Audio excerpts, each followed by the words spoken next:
Alabot ko. Manhiling. Papunta po kami ngayon. Maglalaba po kami sa ilog. Maliligo. At the same time, maglalaba.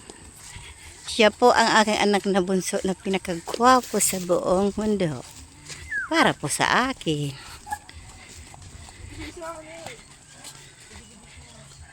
Yan po, may dala po kami mga labahan.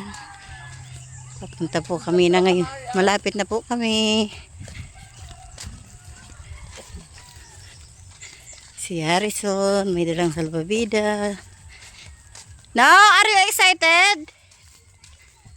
Are you happy? Yan, may mga tanim po dito ng mais. Bago pa lang po siyang tanim. Meron pong butterfly. Medyo po malayo-layo. Medyo po, yan po ang pugi. Pugi ng Paulbo. Ang super init po dito. Siya po, si Ginoong. So now po, we're going at the river in the Paulbo, Calumanga side. So now, we're bringing in more laundry, yung labahan namin to wash in the river. Because it's so expensive po, we're going to wash in our house. So in order po para makatipid ng tubig, because according to the the water.com, Charis. Ay, look at Lola, nagtitipid si Lola. Magay ka sa vlog.